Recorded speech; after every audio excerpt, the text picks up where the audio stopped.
Hello friends, आप सभी का स्वागत है हमारे अपने YouTube channel the special field में।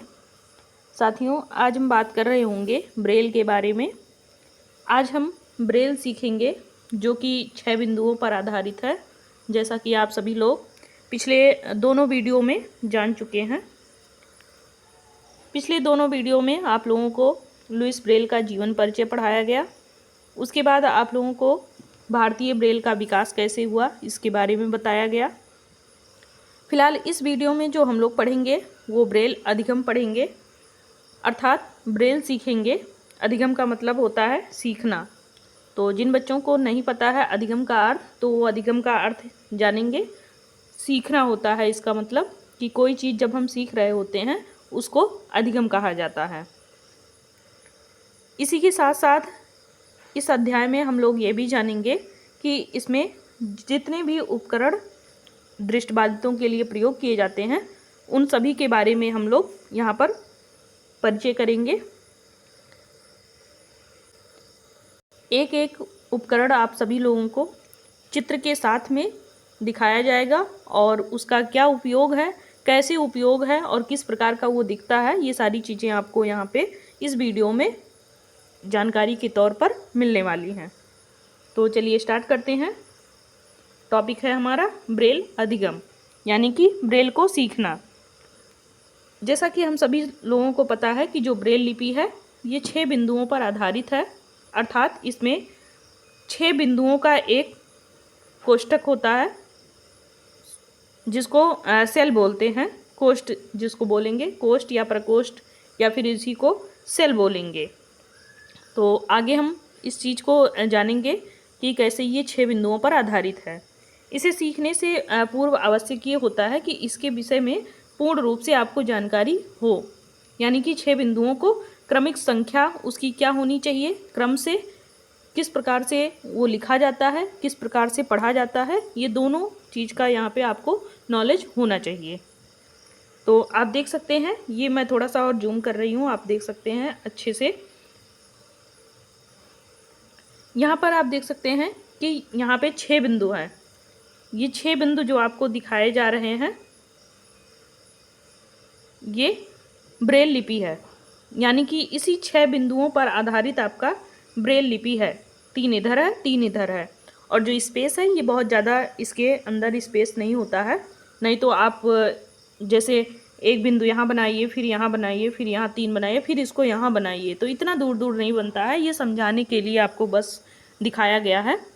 बाकी अगर आप इसको जब ब्रेल स्लेट पर देखेंगे तो ये आपको बहुत ही छोटा सेल के रूप में दिखाई देगा, जिसमें आपको 6 डॉट मिलेंगे।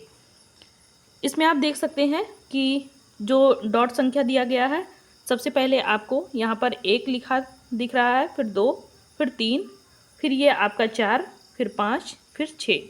तो ये आपके 6 बिंदु हैं और 6 बिंदुओं पर आधारित आपका ये ब्रेल लिपि है, यानी कि ये आपका 6 बिंदुओं पर आधारित ब्रेल लिपि का जो डॉट है ये दिखाया गया है। आगे हम इसको कैसे पढ़ेंगे और कैसे लिखेंगे, दोनों प्रक्रियाएं जो अलग अलग हैं उसको हम समझाएंगे। तो अभी हम आगे बढ़ते हैं।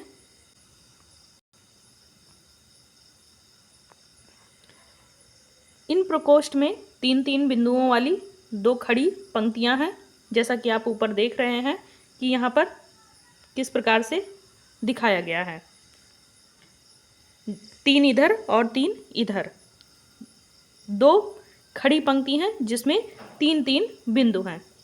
बाईं ओर की पंक्ति में बिंदु संख्या जो है वो आपका 1, 2, 3। उसके बाद दाहिनी पंक्ति में आपके जो संख्या दी गई है वो 4, 5 और 6, यानी कि 4, 5 और 6। ये बिंदु आप स्पष्ट तौर पर वीडियो में भी देख रहे हैं। इन बिंदुओं के जो समायोजन है वो कुल 63 चिन्हों पर आधारित है, यानी कि 63 प्रतिरूप बनते हैं जिसको लुईस ब्रेल जी ने दिया है। तो इन्होंने कितने प्रतिरूपों पर आधारित किया है, वो इन्होंने 63 प्रतिरूपों पर आधारित किया है। ये आप ध्यान रखेंगे, क्योंकि जब कभी भी आपके थ्योरी पेपर में या फिर प्रैक्टिकल में जब भी पूछा जाएगा कि जो ब्रेल लिपि है वो कितने प्रतिरूपों पर आधारित है, तो वो 63 प्रतिरूपों पर आधारित है। आपको कन्फ्यूजन के लिए वहाँ पर 64, 65 इस प्रकार से आपको वहाँ पर ऑप्शन में दिए रहेंगे, तो वो ऑप्शन आपको क्लियरली जानना है कि यहाँ पर मात्र 63 प्रतिरूपों पर ही आधारित है। और इसी 63 प्रतिरूपों पर विश्व के जितने भी भाषाएं हैं, लगभग विश्व की जो 85 प्रमुख भाषाएं हैं, उन सभी को ब्रेल लिपि में तैयार किया जा चुका है और सभी को ब्रेल लिपि के माध्यम से लिखा या पढ़ा जा सकता है। ब्रेल वास्तव में स्पर्श के द्वारा ही पढ़ी जाने वाली लिपि है। स्पष्ट ये होता है कि दृष्टिबाधितों के लिए सर्वथा उपयुक्त क्या है, क्योंकि दृष्टिबाधितों के लिए जो भी उपयुक्त होता है वो स्पर्श के माध्यम से ही उपयुक्त होता है। जो भी चीज़ें आप सिखाना चाहेंगे वो स्पर्श के माध्यम से ही सिखा सकते हैं। उसको हम किसी भी प्रकार से कह लीजिए कि सुनने के माध्यम से या फिर और कोई माध्यम अगर हम चाहें बता करके या और कोई टेक्निक यूज करें तो उसके माध्यम से हम नहीं बता सकते हैं। ज़्यादा उपयुक्त तो उनके लिए क्या होता है कि अगर वो स्वयं से कोई चीज़ सीखना चाह रहे हैं तो वो स्पर्श लिपि जो होती है वही इनके लिए बेस्ट होती है। जो दृष्टि के अभाव में स्पर्श द्वारा ही पढ़ने लिखने के कार्य करते हैं, अर्थात जो बच्चे अच्छे से पढ़ लिख नहीं पा रहे हैं, वो देखने में असमर्थ होते हैं, तो इसी कारण से ही वो पढ़ने लिखने में असमर्थ होते हैं। अगर वो देखने में सक्षम होते तो वो भी पढ़ने लिखने में, जैसे एक सामान्य बच्चा पढ़ लिख रहा होता है, वैसे ही वो भी पढ़ते लिखते। तो इसीलिए इनके लिए ये 6 बिंदुओं पर आधारित जो 63 प्रतिरूप दिया गया है और विश्व की जो 85 भाषाएं लगभग प्रमुख के तौर पर मानी जाती हैं, सबको ब्रेल लिपि में कन्वर्ट किया जा चुका है और ब्रेल लिपि के माध्यम से वो पढ़ते लिखते हैं। दृष्टिबाधिता के क्षेत्र में कार्य करने वाले लोग दृष्टिवान भी होते हैं। ऐसा नहीं है कि वो देख नहीं सकते हैं, वो भी देख सकते हैं और अपने ज्ञान के माध्यम से ही वे दृष्टिबाधितों के शिक्षण, प्रशिक्षण या फिर पुनर्वास सेवा प्रदान करने में या फिर उनको व्यावसायिक किसी प्रशिक्षण की ट्रेनिंग देने में वो हर तरीके से टेक्निक यूज करते हैं और उन सभी टेक्निकों के माध्यम से उनको शिक्षण प्रशिक्षण के साथ में उनको जीवन यापन करने में पूरा सहयोग भी करते हैं। ऐसे लोगों के लिए ब्रेल लिखने पढ़ने का जो कौशल होता है वो अपेक्षित होता है, यानी कि बहुत ही ज़रूरी होता है, जिनको देखने में समस्या होती है। अगर उनको देखने में समस्या है तो उन्हें ब्रेल पढ़ना लिखना ज़रूर आना चाहिए। इसके माध्यम से वे कहीं भी स्पर्श करके पढ़ लिख सकते हैं। जैसे अभी मान लीजिए यात्रा कर रहे हैं, यात्रा के दौरान क्या होता है कि जैसे मान लीजिए ट्रेन से यात्रा कर रहे हैं, तो ट्रेन में जो भी सीट नंबर होता है या फिर अन्य कोई चेतावनी दी गई होती है या कुछ और भी वहाँ पर लिखा है संदेश के रूप में, तो उन सभी को ब्रेल लिपि के माध्यम से भी लिखा जाता है। वहाँ पर आप कभी भी ध्यान देंगे तो वहाँ ब्रेल में लिखा हुआ होता है, जस्ट उसी के बगल में सीट नंबर लिखा होता है, जस्ट उसी के नीचे या फिर बगल में सीट नंबर ब्रेल में भी लिखा होता है, जो छोटे छोटे डॉट के रूप में उभरे हुए होते हैं। तो उसके माध्यम से जो भी दृष्टिवान होते हैं वो भी जो प्रिंट में लिखा होता है वो तो देखते ही हैं, लेकिन जो दृष्टिबाधित व्यक्ति या बालक होता है वो उस चीज़ को स्पर्श करके जान जाता है, क्योंकि प्रिंट में तो उसे दिखेगा नहीं। फिर वो क्या करता है, उस चीज़ पर हाथ फेरता है और जब वो लिखा होता है डॉट, अगर उसने कभी भी ब्रेल का प्रशिक्षण प्राप्त किया है तो उसको छूते ही वो जान जाएगा कि ये क्या चीज़ लिखा है और कितना सीट नंबर है, और फिर उसके बगल में चेतावनी क्या है, वो अपने सीट तक पहुंच भी जाएगा और जो भी स्टेशन होगा वहां उतर भी जाएगा। जो भी दृष्टिबाधित लोग होते हैं उनके लिए जो व्यावसायिक पाठ्यक्रम होते हैं उन सभी में ब्रेल सिखाने का प्रावधान किया गया है।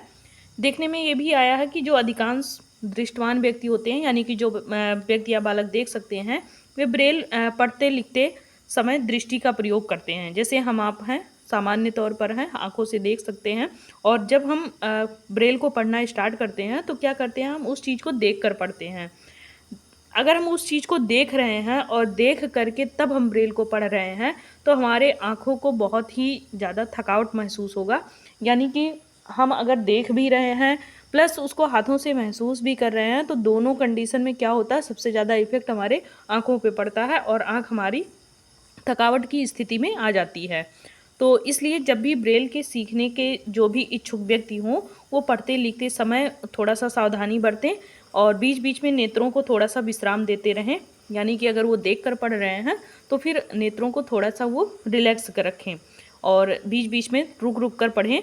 ऐसा ना हो कि वो एक साथ अपने आँखों पर जोर दें उस चीज़ को देखने में, तो अगर वो देखने में जोर दे रहे हैं तो आँखों पे इफ़ेक्ट भी पड़ेगा इसका।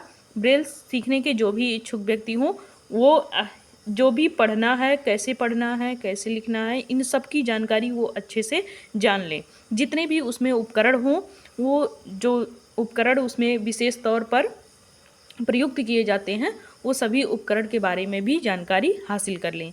जैसे कि आप ट्रेनिंग कर रहे हैं, तो ट्रेनिंग के दौरान आपको ये देखकर सारी चीज़ें आपको सीखनी है कि क्या चीज़ें उसमें प्रयुक्त की जाती हैं, यानी कि क्या-क्या उपकरण उसमें शामिल हैं जो दृष्टि बाधित व्यक्तियों के लिए उपयुक्त है, यानी कि उनको शिक्षण प्रशिक्षण दिया जा सकता है। तो चलिए स्टार्ट करते हैं। अब हम यहाँ से थोड़ा-सा उपकरण के बारे में जानेंगे। उपकरण काफ़ी हैं, तो हम लोग एक पार्ट में कुछ उपकरण जानेंगे, फिर दूसरे पार्ट में उपकरण के बारे में जानेंगे। तो चलिए स्टार्ट करते हैं। सबसे पहले जो हमारा आता है, ये उपकरण आप सबसे पहले देख लें, ये कैसा बना है, इस चीज़ को अच्छे से देख लें और ना हो तो आप लोग स्क्रीनशॉट भी ले लें। ऐसे में आपको कितने उपकरण के बारे में बताया गया ये भी अच्छे से पता भी चल जाएगा कि हमने किन किन उपकरणों के बारे में जाना। अगर किसी उपकरण के बारे में आपको जानकारी थोड़ा बहुत कम लग रही है कि नहीं मुझे अच्छे से ये जानकारी नहीं हासिल हुई है, तो आप उसको फिर से गूगल पे भी सर्च कर सकते हैं या फिर पुनः आप वीडियो देख करके उसके बारे में जानकारी हासिल कर सकते हैं। तो इसका आप स्क्रीनशॉट ले लें। स्क्रीनशॉट लेने के बाद में फिर इसकी जानकारी हासिल करें। तो आप यहाँ से देख सकते हैं कि ब्रेल लेखन का कार्य दो माध्यम से संपन्न किया जाता है। प्रथम साधारण उपकरण होता है जिसे हम स्लेट के नाम से जानते हैं, इसका हम प्रयोग करते हैं। ये उपकरण अत्यंत साधारण और सबसे कम खर्चीला वाला होता है। ये आप देख सकते हैं, ये सबसे कम खर्चीला वाला है और ये वुडन का बना है, यानी कि लकड़ी का बना हुआ है और इसके माध्यम से हम लिख पढ़ सकते हैं। ब्रेल लिखने का अब आप लोग सोच रहे होंगे कि कैसे लिखते होंगे, तो इसमें आप थोड़ा सा और नीचे आएंगे तो आप ये देख सकते हैं, इसका भी स्क्रीनशॉट ले लें। ये भी आपके इसी के साथ में प्रयोग किया जाता है, तो आप इसको देख लीजिए। पहले आप देख लें, फिर मैं बताती हूँ आपको कैसे इसको यूज करना है। इस उपकरण का एक फ्रेम होता है जिसे गाइड कहते हैं, इसको गाइड कहते हैं। इसमें बिंदुओं की जो संख्या होती है वो 36 सेल होते हैं इसमें, यानी कि जो सेल की संख्या होती है वो 36 होती है। 36 सेल में, यानी कि प्रत्येक सेल में अगर एक सेल की बात करें तो उसमें 6 बिंदु होते हैं। जैसे मैंने ऊपर अभी आप लोगों को 1 2 3 4 5 6 के रूप में आपको अभी परिचित कराया है, उसी प्रकार से आप 6 बिंदुओं को देख सकते हैं। इसमें जो 36 सेल पाए जाते हैं, तो प्रत्येक एक सेल में 6 बिंदु होंगे। अब आप इसका प्रयोग कैसे करेंगे? इसका प्रयोग जो हम करेंगे,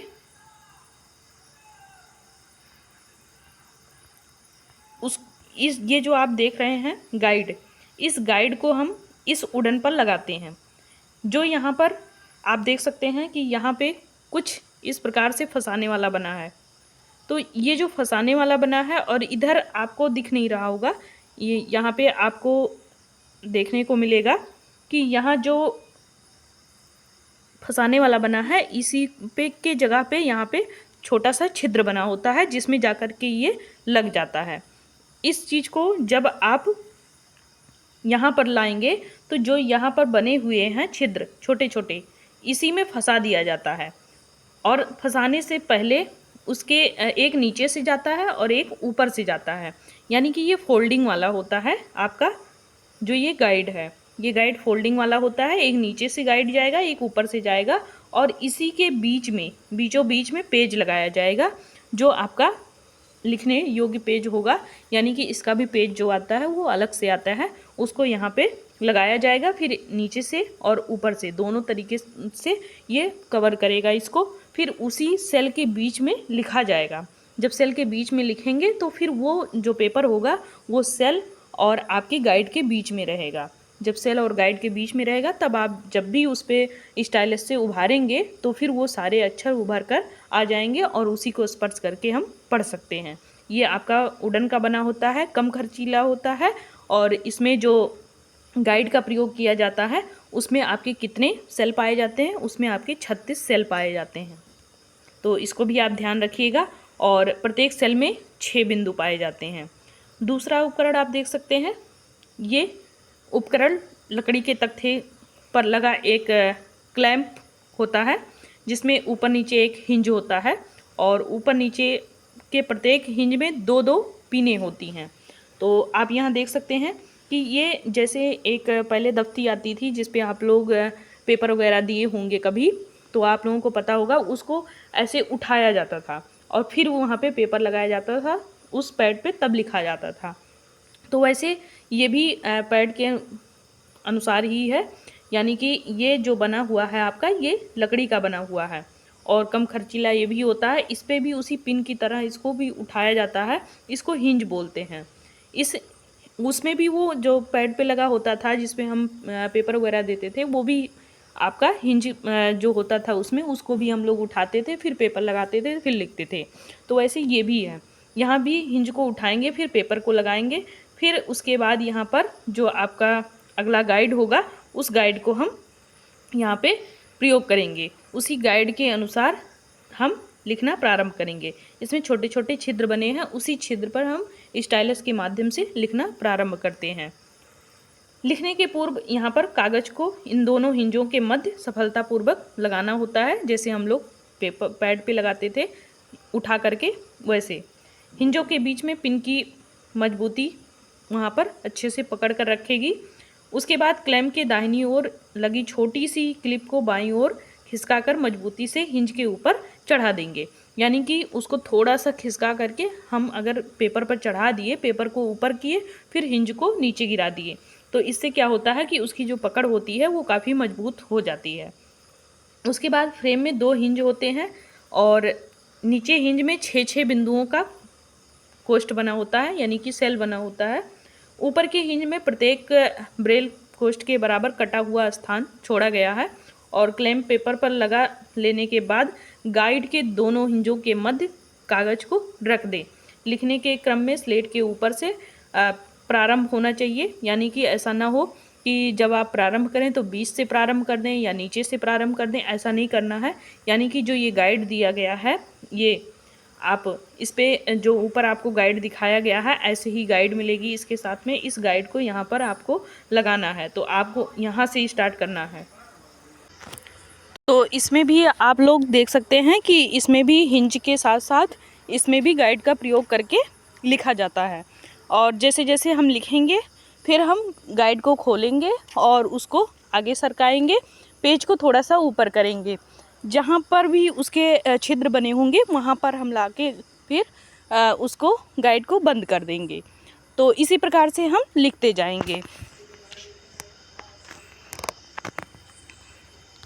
जो भी गाइड हम लगाते हैं उसके जो कोष्ठक होते हैं वो 2 पंक्तियों में होते हैं। आप लोग ऊपर देखे ही हैं कि एक तरफ उसमें छिद्र बने होते हैं, फिर दूसरी तरफ भी छिद्र बने होते हैं। ऐसे लाइनों में उस गाइड को ऊपर नीचे हम खिसकाते जाते हैं और बाएं से दाहिने ओर जो भी सुराख होते हैं उन सुराखों के बीच में ला करके फंसा देते हैं उस रॉड को, यानी कि जो गाइड के रॉड होते हैं जो मैंने अभी बताया कि उस गाइड को नीचे सरकाते हैं और कागज़ को ऊपर करते हैं।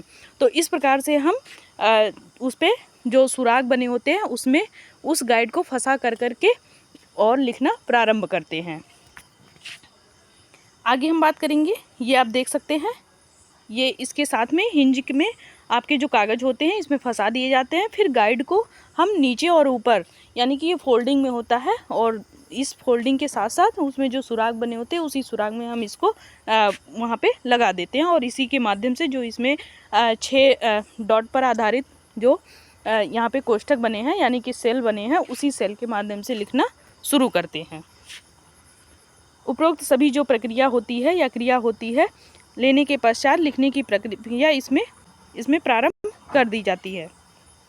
लिखने के लिए स्लेट के साथ साथ एक और उपकरण की आवश्यकता होती है, जिसे स्टाइलस या फिर कलम कहते हैं। जैसे हम कागज़ पे लिख रहे होते हैं तो फिर हम क्या करते हैं कि पेन का यूज करते हैं। उसी प्रकार से इसमें एक मुठिया होता है, दूसरे भाग में पिन होता है। फिर ब्रेल लिखते समय इसमें एक स्टाइलस इस तरह से पकड़ना चाहिए कि जो इसकी मुठिया हो वो एकदम सीधी रहे और इसका जो ऊपरी वाला हिस्सा होगा ठीक हथेली और अंगुलियों के मध्य भाग में मिला हो और अंगुलियां मुट्ठियाँ या फिर पिन के मिले हुए जो भाग होंगे इस पर इस तरह से ये स्थिर होनी चाहिए कि अंगूठा, तर्जनी और मध्य अंगुलियां स्टाइलस को कस कर पकड़े रखें। चूँकि ब्रेल लेखन में जो प्रयुक्त होने वाला ये कागज़ होता है ये मोटा तो होता ही है, लेकिन जो स्टाइलस होता है, कलम होता है, ये उस पर दबाने का कार्य करता है। तो अगर ये बहुत ज़्यादा नुकीला रहेगा, बहुत ज़्यादा कस करके दबा देंगे तो फिर ये फट भी जाता है। लेकिन यहाँ हल्के हाथ से थोड़ा सा कस करके स्टाइलस को पकड़ना होता है और सीधा पकड़ना होता है। इसी के माध्यम से हम थोड़ा थोड़ा उस पर दबाव देते हुए अंगुलियों से और हथेलियों से इस पर लिखना प्रारंभ करते हैं। और जब हम दबाते हैं तो उससे जो वहाँ पे सेल बने होते हैं उस सेलों में कागज़ दबता है और वो उभर कर बाहर आता है। आप देख सकते हैं ये जो स्टाइलस होता है इसका फिगर देख सकते हैं, इस प्रकार से स्टाइलस होता है। और ये जो पकड़ने का तरीका होता है ये आप देख सकते हैं, जैसे ये यहाँ पे पकड़ने का तरीका दिखाया गया है। इस चीज़ को आप थोड़ा सा नोटिस करें कि इसको जो आपकी तर्जनी वाली उंगली है उस उंगली के नीचे उसकी मुठिया को रखेंगे अंगूठे और तर्जनी की सहायता से, और बाकी उंगलियों की सहायता से हम फिर लिखना प्रारंभ करते हैं। लेकिन जब भी हम इसको दबा रहे होते हैं तो सीधे तरीके से दबाते हैं। अगर इसको हम थोड़ा सा भी तिरछा कर देंगे, आड़ा कर देंगे तो फिर वो कागज़ फट जाएगा। कागज़ भले मोटा हो लेकिन कागज़ फट गया अगर तो फिर वो लिखावट अच्छी नहीं मानी जाती है। जैसे आप कलम से लिखते हैं तो अगर लिखावट भद्दी दिख रही है तो इसका मतलब आपकी लिखावट अच्छी नहीं है। लेकिन जब वहीं पर आप स्टाइलस से लिख रहे हैं अगर फट जा रहा है तो भी आपकी लिखावट अच्छी नहीं है। यानी कि जो आप लिखें वो कागज़ फटे ना, अच्छे से उभर कर आए। तो इस प्रकार से स्टाइलस का प्रयोग करके लिखा जाता है। यहाँ ध्यान देने योग्य बात यह है कि ब्रेल लेखन का जो कार्य होता है दाईं ओर से बाईं ओर किया जाता है। यानी कि जैसे उर्दू का लिखा जाता है वैसे उर्दू पढ़ा जाता है या लिखा जाता है, उसी प्रकार से आप समझ लीजिए। थोड़ा सा ट्रिक अगर इसको ध्यान में रखेंगे तो आपको याद रहेगा। तो इसी माध्यम से आप थोड़ा सा दिमाग में ये रखें कि जो हम लिखने की प्रक्रिया ब्रेल की करेंगे तो वो हम कैसे करेंगे, उसको हम उर्दू जैसे लिखा पढ़ा जाता है उसी माध्यम से करेंगे। यानी कि दाहिने तरफ से हम लिखना प्रारंभ करेंगे। और जब हम कागज़ पे लिख रहे होते हैं तो हम बाईं तरफ से लिखते हैं और बाईं तरफ से पढ़ते भी हैं। लेकिन यहाँ पर जो लिखने की प्रक्रिया होती है वो आपका किस तरफ से होता है, दाहिने तरफ से होता है। और दाहिने तरफ से आपका पढ़ने की जो प्रक्रिया है वो बिल्कुल भी नहीं होता है। तो पढ़ने की जो प्रक्रिया होगी वो बाएं तरफ से होगी। ब्रेल लेखन के संबंध में उल्लेखनीय ये भी होता है कि बिंदु दबाने पर कागज़ के दूसरी ओर उभरे। ऐसा ना हो कि आप उसको इतना हल्का दबाएं कि वो उभरे ना। लिखने पढ़ने की प्रक्रिया में अंतर होता है। जैसा कि मैंने अभी बताया कि आप अगर पढ़ रहे हैं तो वो बाईं तरफ से पढ़ेंगे, लिख रहे हैं तो दाईं तरफ से। ऐसी स्थिति में जो आप बिंदु पढ़ते समय यानी कि 1 2 3 का प्रयोग करते हैं उसको आप लिखते समय जो 4 5 6 का प्रयोग करेंगे।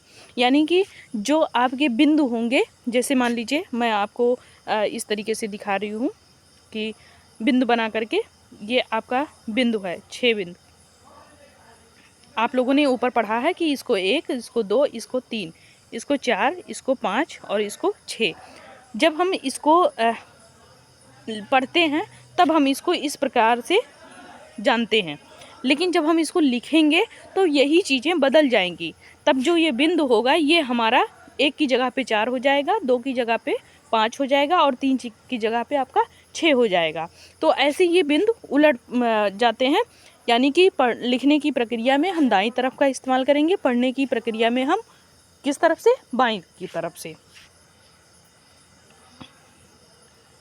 आप ये देख सकते हैं उदाहरण भी यहाँ ब्रेल लिखते समय जो हम 1 2 3 का डॉट यूज कर रहे हैं, यहाँ पे 6 डॉट अगर आप यूज करें तो इसके माध्यम से देख सकते हैं ब्रेल लिखते समय आप इसको 1 मानेंगे, 2 मानेंगे, 3 मानेंगे, और जब पढ़ेंगे तब इसको हम क्या करेंगे, इसको 1 मानेंगे, इसको 2, इसको 3। लिखने के क्रम में इसको हम 1 मानेंगे, इसको 2, इसको 3, और हम जब पढ़ने के क्रम में जाएंगे तो हम इसको 1 और इसको, यानी कि इसको 1, 2, 3 इसको मानेंगे। आगे हम बात करेंगे, आप जो ये कागज़ लगाते हैं, हिंज का प्रयोग करते हैं, इसके साथ साथ आप गाइड का प्रयोग करते हैं, तो इसमें अगर आप देखेंगे कागज़ के ऊपर की ओर पूरा हो जाने पर दूसरी ओर लिखने का जो क्रम होता है वो फिर पलट कर किया जाता है। ऐसा नहीं है कि उस पे वैसे ही लिखना प्रारंभ कर देंगे, उसको बहुत ही सावधानी पूर्वक निकालते हैं, क्योंकि दबाने से वो चिपक जाता है थोड़ा सा स्लेट में, तो फिर उसको हम बहुत अच्छे से सावधानी पूर्वक निकालेंगे, क्योंकि अगर हम अच्छे से नहीं निकालेंगे तो फिर उसमें चिपक करके या थोड़ा सा खिसक जाने पर क्लैप जो होगा वो ऊपर आ जाएगा या हिंज में फंस करके फट भी सकता है। अगर ऐसे में वो फट गया या उठाने में कोई प्रॉब्लम आ गई तो फिर आप उस चीज़ को अच्छे से पढ़ नहीं सकते हैं, या फिर कह लीजिए जो हम लिखे हैं वो हमारा ख़राब हो जाएगा।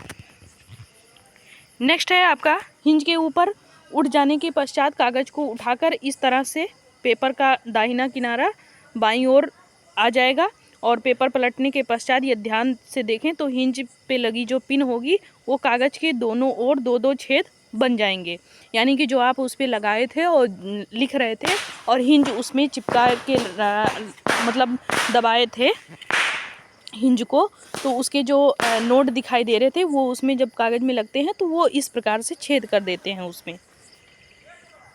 नीचे के हिंज में लगे जो पिन ऊपर की ओर या हिंज के में लगे जो पिन होते हैं नीचे की ओर वो छेद बनाते हैं, जैसा कि यहाँ पर बना है आप देख सकते हैं। कागज़ पलट जाने के बाद में कागज़ के ऊपर पिन द्वारा जो छेद होता है इसी तरह से इसमें इधर उधर खिसकाएं और उसमें जो सुराग बना हो उसको फिर आप बाइंडिंग कर सकते हैं स्वयं से भी, यानी कि उसी में फिर आप कोई धागा पिरो लें तो फिर जो लिखा हुआ है वो आपको एक सीरियल वाइज मिल जाएगा। इस प्रक्रिया में असावधानी अगर आप बरत रहे हैं तो फिर वहाँ पर आपको जो परिणाम मिलेगा वो बिल्कुल ही कागज़ फटने की प्रक्रिया यहाँ पे होगी कागज़ के, और फिर उसके बाद जो उसके डॉट होंगे वे ख़राब हो जाएंगे या खिसक जाने पर रगड़ आ जाएगा। तो इस प्रकार से जब भी आप स्पर्श करेंगे तो वो अच्छे से स्पष्ट रूप से समझ में नहीं आएगा। इसके कारण जो लिखने का प्रयास होगा वो हमेशा ये समझ लीजिए कि व्यर्थ जाएगा। अगर इस प्रक्रिया में आप कभी भी कोई कार्य कर रहे हैं तो कभी भी करेंगे वो हमेशा आपको बिगड़ा हुआ ही मिलेगा। कागज़ को यथास्थान लगाकर ही हाथ से इस तरह दबाएं कि पेपर इधर उधर ना हिले। हिंज और क्लैप के माध्यम से और जो आपकी उंगलियां हैं उसके माध्यम से वो उसमें एकदम टिका रहे। इसके बाद आप हिंज के नीचे ऊपर मजबूती से दबा दें और हिंज के माध्यम से दबा कर रखेंगे तो कागज़ कभी भी हटेगा नहीं, चाहे आप थोड़ी देर लिख करके आप आराम कर लें फिर उसके बाद लिखना प्रारंभ करें, तो इससे कभी भी आपका पेपर इधर उधर नहीं होगा और हिंज दबा करके रखेगा। आपके डॉट जो होंगे वो बहुत अच्छे से उभरेंगे। आगे हम बात करेंगे यांत्रिक लेखन ब्रेलर, या फिर कह लीजिए कि इसको हम टाइपराइटर भी बोलते हैं। तो ये टाइपराइटर के बारे में ये आपका नेक्स्ट उपकरण है आपके दृष्टिबाधितों के लिए। तो अभी तक हम लोगों ने जो पुरानी सारे उपकरण यूज किए जा रहे थे, यानी कि ये पहले जब ब्रेल लिपि यूज किया जा रहा था शुरुआत में, तब ये सारे उपकरण यूज किए जा रहे हैं जिसमें हिंज और आपके ये लकड़ी के पैड, फिर उसके बाद आपका गाइड, ये सभी इस्तेमाल किया जा रहा था। वो सभी आपको दिखाया गया कैसे इस्तेमाल किया जाता है, कैसे कागज़ लगाया जाता है, कैसे हिंज का प्रयोग किया जाता है, कैसे स्टाइलस का प्रयोग किया जाता है, फिर कैसे कागज़ को लगा करके ऊपर नीचे किया जाता है, फिर उसको पढ़ने की प्रक्रिया में कैसे पलटा जाता है सावधानीपूर्वक। ये सारी प्रक्रिया इसमें अच्छे से बताई गई है। बाकी नेक्स्ट वीडियो में हम जो अभी आपके और उपकरण बच रहे हैं देख सकते हैं, ये ब्रेलर, फिर उसके बाद आपका ये छोटा सा पेपर रिलीज जो लीवर्स है, फिर कैरेज लीवर, इन सभी के बारे में हम आपको अच्छे से बताएंगे। फिर उसके बाद जो है ब्रेल मुद्रण की तकनीक, ये सभी हम आप लोगों को ऐसे ही अध्याय वाइज सारे चीज़ों के बारे में आपको बताएंगे। आप लोग वीडियो देखना बिल्कुल भी स्किप मत करिएगा, या कह लीजिए बिल्कुल भी वीडियो देखना भूलिएगा मत। अगर आप भूलते हैं तो आपका एक अध्याय छूट जाएगा। और आपको यहाँ पर डे वीडियो मिलेगा ब्रेल से संबंधित।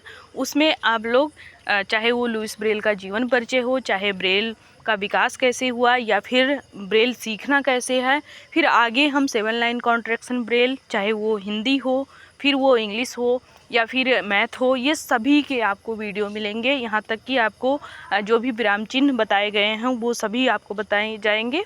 63 प्रतिरूपों पर भी आधारित जो ब्रेल बताया गया है वो भी आपको इसी में समझाया जाएगा पार्ट वाइज।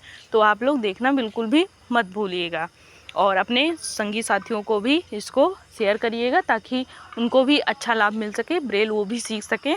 और इसके साथ साथ आप जो दृष्टिबाधित व्यक्ति हैं अगर आपके परिचय में हैं तो उनको भी भेजिएगा, ताकि अगर वो देख नहीं सकते हैं तो इस चीज़ को कम से कम वो सुन करके जान सकें कि ये क्या चीज़ है और कैसे हमें करना है। इस पे हो सकता है कि देख करके या फिर उनको उस पर बताने से बहुत ज़्यादा ना समझ में आ रहा हो, लेकिन कम से कम उनको इस वीडियो से 80% तक बहुत अच्छे से समझ में आएगा। तो इस वीडियो में इतना ही, बाकी नेक्स्ट वीडियो में हम मिलेंगे। तब तक के लिए bye bye, take care. Video अच्छी लगी तो लाइक करें, शेयर करें और हमारा चैनल सब्सक्राइब भी करें।